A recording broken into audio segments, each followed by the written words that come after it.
Hello friends, हमारे आज की कहानी है क्या बहू बुढ़ापे में हमारी सेवा करेगी। अगर आप हमारे चैनल पे नए हैं तो प्लीज़ हमारे चैनल को लाइक शेयर सब्सक्राइब करिए। तो चलिए बढ़ते हैं आज की कहानी की ओर। रोहन और रिया इंजीनियरिंग कॉलेज से एक दूसरे से प्यार करते थे। जब दोनों नौकरी करने लगे तो शादी करना चाहते थे। रिया के मम्मी पापा को रोहन बहुत पसंद था। वह इस शादी के लिए खुशी खुशी तैयार थी।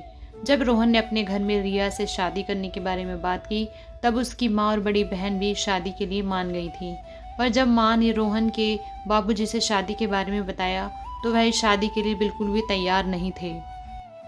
उन्होंने नाराज होते हुए कहा, तुम समझते नहीं हो रोहन की माँ, शहर की लड़की है, ऊपर से नौकरी भी करती है, वह बुढ़ापे में हमारी सेवा कभी नहीं करेगी।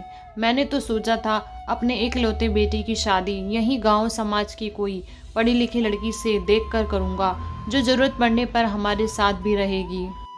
तब रोहन की माँ ने कहा, हमारे लिए बेटे की खुशी से ज़्यादा ज़रूरी कुछ नहीं है। हमें हमारे बेटे की पसंद की लड़की से ही उसकी शादी करानी चाहिए। आगे पूरी ज़िंदगी बेटे बहू को एक साथ गुजारनी है। हम कितने दिन जिएंगे और फिर बहू कहीं से भी लाओ, उसके दिल में हमारे लिए प्यार और सम्मान होगा, तभी वह बुढ़ापे में हमारी सेवा करेगी। आखिर माँ के समझाने पर बाबूजी शादी के लिए मान गए। कुछ महीनों बाद जब रोहन और रिया की शादी हो गई तब रिया कुछ दिन रोहन के साथ ससुराल में रही। सास और ननद का व्यवहार रिया के साथ बहुत अच्छा था, इसलिए रिया बहुत खुश थी। जब रोहन और रिया की छुट्टियां खत्म हो गई तब वह दोनों शहर वापस चले गई, पर तीज त्योहार पर अक्सर घर आते थे। एक दिन जब रोहन ऑफिस में था तब उसकी माँ का फोन आया। उन्होंने बताया, तेरे बाबूजी की तबीयत बहुत खराब हो गई है। उन्हें बड़ी घबराहट थी और पूरा शरीर पसीने से डूब गया था। मैंने तेरी दीदी को फ़ोन किया, तब तेरी दीदी जीजाजी आकर डॉक्टर के पास ले गई। तब रोहन ने पूछा, माँ बापूजी की तबीयत अब कैसी है, मुझे फ़ोन क्यों नहीं किया। माँ ने कहा, अब वह ठीक है बेटा, तुम्हें फ़ोन इसलिए नहीं किया कि तुम परेशान हो जाओगे और तुम इतनी दूर हो कि इतनी जल्दी आ भी नहीं सकते थे। पर अब दिक्कत यह है कि डॉक्टर ने तेरे बापूजी को शहर के किसी बड़े अस्पताल में दिखाने के लिए कहा है। रोहन ने कुछ सोचते हुए कहा, माँ आप लोग बाबूजी का ख्याल रखो, अभी मैं ऑफिस में हूँ, थोड़ी देर में घर पहुंचकर फ़ोन करता हूँ। उसके बाद रोहन बाबूजी की तबीयत को लेकर बहुत परेशान था। पर जब वह घर पहुंचा तब रिया ऑफिस से आ चुकी थी। रोहन को उदास देखकर रिया ने पूछा, इतने उदास क्यों दिख रहे हो, ऑफिस में कुछ हुआ है क्या। तब रोहन ने कहा, नहीं यार, आज सुबह माँ का फ़ोन आया था, बाबूजी की तबीयत बहुत खराब हो गई थी, अभी तो वह बिल्कुल ठीक है, पर डॉक्टर ने उन्हें शहर के किसी अच्छे अस्पताल में दिखाने के लिए बोला है।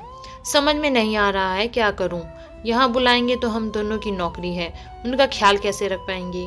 तब रिया ने कहा, तुमने मुझे फ़ोन करके यह बात क्यों नहीं बताई, खुद इतना परेशान हो, तुम ऐसा करो माँ बापूजी को यहाँ बुला लो या फिर उन्हें लेने चले जाओ, वह दोनों अकेले कैसे आएंगे, और परेशान ना हो, मैं उनके साथ रहूँगी। तब रोहन ने उसे देखते हुए कहा, कितने दिन छुट्टी लेकर घर में रहोगी। रिया ने कहा, रोहन आजकल हम दोनों बच्चे के बारे में सोच रहे हैं। मैंने तुमसे पहले ही कहा है कि जब मैं प्रेग्नेंट हो जाऊंगी तब मैं नौकरी छोड़ दूंगी, क्योंकि मैं प्रेगनेंसी के समय को और बच्चा होने के बाद के भी हर खूबसूरत पल को जीना चाहती हूँ। और फिर जब तक बच्चा इतना बड़ा और समझदार नहीं हो जाएगा कि वह स्कूल जाने लगे तब तक मैं नौकरी के बारे में नहीं सोचूंगी। रोहन, आखिर नौकरी मुझे कुछ दिन बाद छोड़नी ही है, तो आज ही क्यों नहीं। आज हमारे अपनों को हमारी ज़रूरत है।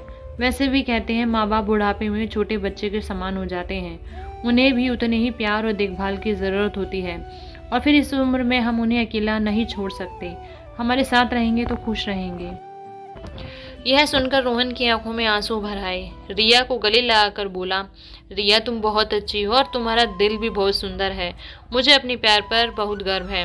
तब रिया हंसते हुए कहती है, अच्छा ज़्यादा मक्खन ना लगाओ, जाओ माँ को फ़ोन कर दो कि वह यहाँ हमेशा के लिए रहने के लिए हिसाब से कपड़े वगैरह रख ले। जब रोहन ने अपनी माँ को फ़ोन करके यह सब बताया और आने की तैयारी करने के लिए बोला तब माँ रोने लगी और रोहन के बाबूजी से बोली, देखो मेरी बहू कितने बड़े दिल की है, उसके दिल में हम सबके लिए जगह है, उसे सिर्फ अपनी ही नहीं हमारी भी परवाह है। हम दोनों बहुत सौभाग्यशाली हैं जो हमें इतनी अच्छी बहू मिली है।